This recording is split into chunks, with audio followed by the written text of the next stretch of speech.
పాకిస్తాన్ ఒక సంచలనాత్మకమైనటువంటి ప్రకటన చేసింది. ఏంటంటే భారతదేశ సైన్యం నిన్నే లెక్కలు చూపించింది కదా, వాళ్ళకి సంబంధించిన ఎయిర్ బేసులు ధ్వంసం చేసింది, అట్లాగే వాళ్ళకి సంబంధించిన ఆర్మీ బేసులు ధ్వంసం చేసింది. అంతకుముందు ఎట్లుండే ఇప్పుడు ఎట్లుండే ఇవన్నీ మొత్తంగా ఏదో కలిపి కేవలం 11 మంది ప్రాణాలు కోల్పోయారంట. అందులో 6 వాయువు సేనను, ఒక 5 వేరే సిబ్బంది ఉన్నారట. కేవలం 11 మందే చనిపోయారు అన్నటువంటిది. ఇక్కడ ఒక సందేహం ఏంటంటే వాళ్ళది నిజమే అనుకుందాం పాపం, అంటే మన దేశంలో పాకిస్తాన్ నమ్మేవాళ్ళు కూడా ఉన్నారు కాబట్టి వాళ్ళది నిజమే అనుకుందాం. అంటే ఒక ఎయిర్ బేస్ మొత్తం మీద ఉండేది 5 అది కూడా మనం కొట్టిందేమో 5 ఎయిర్ బేసులు కదా. అంటే 5 ఎయిర్ బేసులు ఒక్కొక్క ఎయిర్ బేస్ దగ్గర ఒకడే ఉంటాడు, స్టాఫ్ ఎవరు ఉండరా?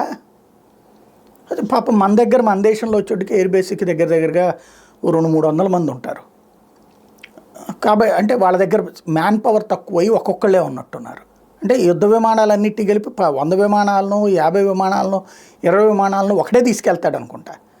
లేదా వాళ్ళకి అదేదో మనకు గనక ఏటీఎం దగ్గర కాపలా కాసినట్టు ఒకడు ఉంటాడు అనుకుంటా. వినేవాడు ఏమనుకుంటాడో, చెప్తే ఏమనుకుంటారో అనేటటువంటి కనీస జ్ఞానం కూడా లేదు. ఓకే, 11 మందే చచ్చిపోయారు, అది కూడా నిజమని నమ్ముతాం. ఎందుకంటే మనకి భారతదేశం మీద నమ్మకం కంటే పాకిస్తాన్ మీద నమ్మకం ఉన్నటువంటి వాళ్ళు ఉన్నారు కాబట్టి.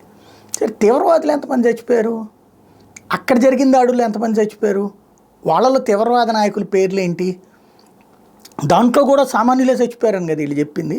అది మసీదుల మీద దాడి అన్నారు కదా, మసీదులో మదర్సా ఏంటి, మదర్సాలో ట్రైనింగ్ ఏంటి, అసలు అందులో ఎంతమంది చచ్చిపోయారు, ఈ లెక్క ఏమైనా ఉందా పోనీ?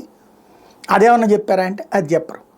ఓవరాల్గా హైడ్ అండ్ సీక్ గేమ్ అనమాట, అది ప్రస్తుతం నడుస్తున్నటువంటిది. పాకిస్తాన్ చెప్పేటటువంటి విచిత్రమైనటువంటి జాతిగా ప్రపంచంలో రికార్డు పొందుతుంది అది.